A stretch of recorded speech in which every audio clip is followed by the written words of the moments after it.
Bon, les aléas des chantiers. Les poutres étaient pas mal bouffées ici, au niveau de sous la douche. Mais du coup, ce qui est intéressant, c'est qu'on voit qu'il y a une belle section. En fait, c'est pas bouffé sur beaucoup, mais du coup, on a la cave en dessous, où on n'a aucun accès. D'ailleurs, je sais même pas par où on rentre dans cette cave, à part par là. Par l'extérieur. Par l'extérieur. Du coup, on va pouvoir voir dedans et enlever l'isolant et renforcer tout ça. Bon, on va descendre.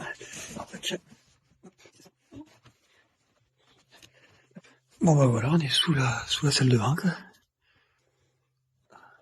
On se croirait en Amazonie. C'est immense. En fait, c'est très grand. On se rend pas compte sur la vidéo, je pense que... Là, il y a une espèce d'escalier en pierre. Voilà. Jolie tapisserie. On va remonter dans la salle de bain maintenant aussi.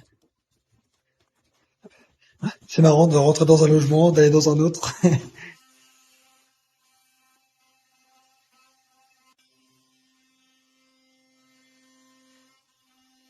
Donc là, hop, voilà, c'est bon. Il y a le trou ici, il y a le trou là-bas, il y a le trou de l'autre côté. Maintenant, on n'a plus qu'à passer les pannes pour renforcer un peu tout ça. J'ai changé aussi la vanne avec le compteur là-bas. J'ai pris ma petite douche en faisant la mise en pression parce que j'étais là et le retour du chauffe-eau, il s'est rempli et il m'a bien arrosé.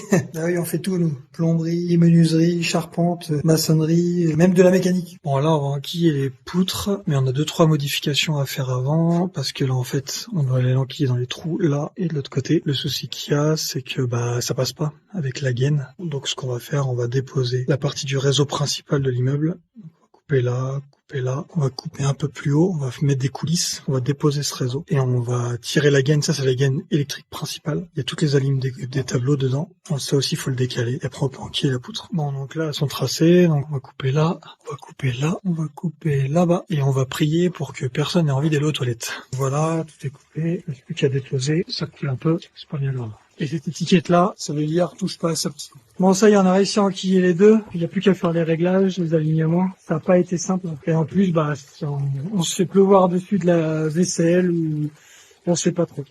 Bon, c'est bon, tout est remis. Quoique, non, il nous reste 2 colliers à mettre là. Et après, c'est bon. On a remis les réseaux, les poutres. On a mis un peu de mousse au milieu pour être sûr qu'il n'y ait pas de contact d'humidité entre la nouvelle poutre et l'ancienne. Voilà, tout a été scellé aussi avec un mortier hydrofugé pour éviter la transmission d'humidité vu que le mur, il est un peu humide quand même, vu que c'est quand même dans des caves. Hop. Je me pète la gueule. Ah bah là c'est de l'immersion, on vit les choses. On va remettre un panneau ici, on va faire un cadre et des renforts pour rattraper les hauteurs et puis ça sera bon.